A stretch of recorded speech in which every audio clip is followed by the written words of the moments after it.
Hey y'all, welcome back to the ranch. I'm Jared Paul, and as you can see, I have my hands full with red gum and lemon scented gum trees. So today we're going to prune them up and get them ready for spring, and that's what's coming up on today's episode of Jarhead Bonsai.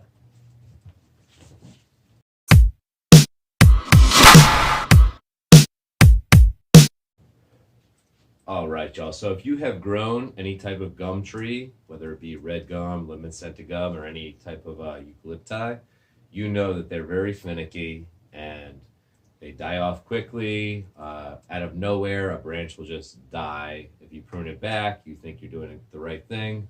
It doesn't respond well. So they're extremely difficult to deal with. Additionally, they're very leggy. So they'll grow like long and strong, and you're thinking, oh, this is awesome, but the trunk isn't getting thick. So everything's the same length, like it's a weed. And then you want to prune it back, but when you prune it back too much, you do some damage. So I have 5 planters here. I think 8 trees overall between the red gum and the lemon scented gum.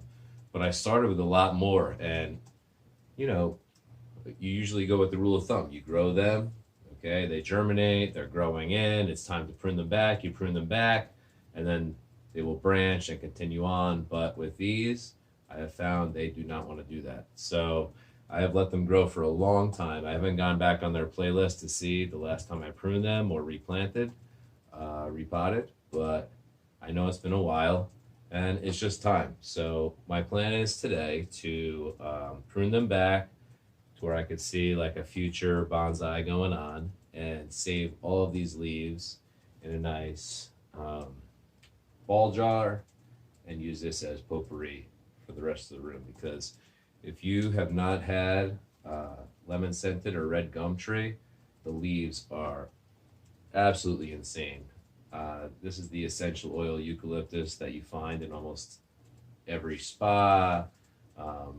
Pretty much anywhere you go that has essential oils, eucalyptus is one of the most popular, and that's what this comes from. So it piqued my interest when I saw that I could grow trees that were from Australia that also were essential oils. And this is how I came to grow the red gum and the lemon scented gum. I germinated these from seed back in December 2018. So I did 100 of these seeds back in December 2018. So these trees are a couple years old. Actually, they're about a year and a half old. So this one's getting some thickness. There's a couple others in here. And then I have a few, like this one right here is thickened up nicely. And I have that in there with just a little pathos cutting, a random succulent, and then a spider planting. So I'm thinking that my intention here was to do like a little tropical setting with a tree in the middle, and then these would be like the shrubs, you know? All right, y'all. So here we have a planting of 3.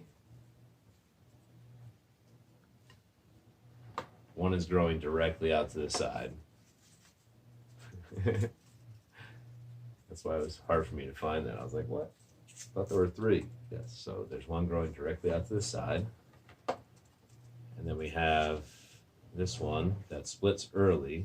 So it's coming out like this. And then we have the dominant one here. So with the dominant one, I'll show you after the fact, we're getting what I think is called a burl. So it's completely swelled up at the bottom, and then it has a standard width trunk coming up. But with a burl, it's where there's a bunch of dormant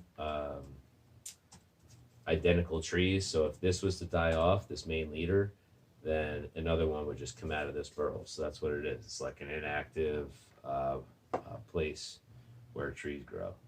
So they're disgusting. The name is ugly. Burl, that's ugly. They look ugly because they're a big circular thing, and I'll show you later, on a trunk. And I don't know. I just don't want any burls. So like if that's part of this growing process with this tree, I'll deal with it. But if there's a way to avoid it and you know of it, can you please leave that down in the comments below? Okay, so the only other gum tree that I've seen as far as bonsai goes is the Aussie bonsai bloke. And I'm sure if you have found me, that you have found him. He's very entertaining. He's got some great trees. He's a real dude. I can't really understand what the hell he's saying, but he's cool. So, if you're wondering if I'm going to do these as cuttings, I am not, because I have failed before, and I just have so many freaking trees. I just don't have the time or the patience or the inclination to do any more cuttings for trees. So I feel like it's a great pinnacle to hit, because I was so obsessed that I was using every cutting, every seed, everything possible just to grow. And now I'm like, okay, finally I have enough. So what I'm doing is I'm just cutting to where there's a nice little bit of dieback to go back to the next internode, and a leaf where I would desire a branch to go out. So I just keep smelling these, because if you don't know eucalyptus as an essential oil, you are missing out. So this one, the bottom leaves don't look so healthy, so I left an extra set.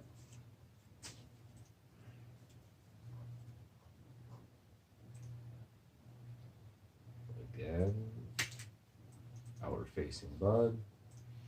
And I learned that from Nigel Saunders from the Bonsai Zone.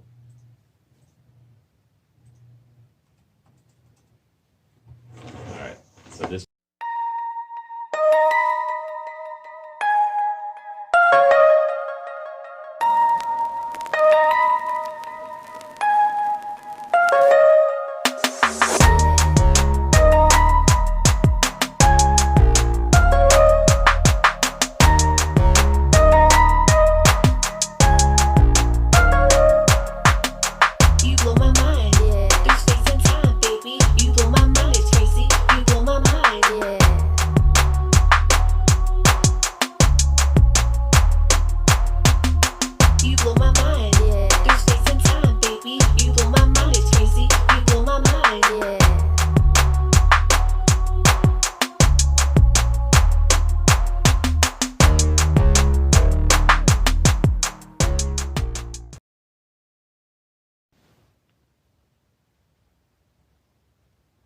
All right, y'all. So there's the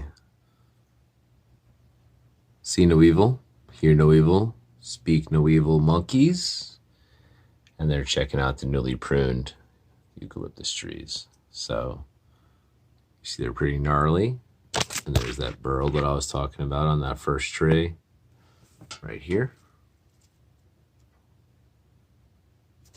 It's round and it's gnarly, but whatever. It is what it is. It's my first time with these trees, so if that's what happens, that's what happens. So that's going to do it for us today here at the ranch, y'all. I hope you enjoyed yourself. If you have not, hit the like, subscribe, and notification bell. Please do so, because there's plenty to happen here. We have veggies, fruits, full-size trees, Japanese garden trees, and plenty of bonsais to show you. So more to come. Take care, y'all.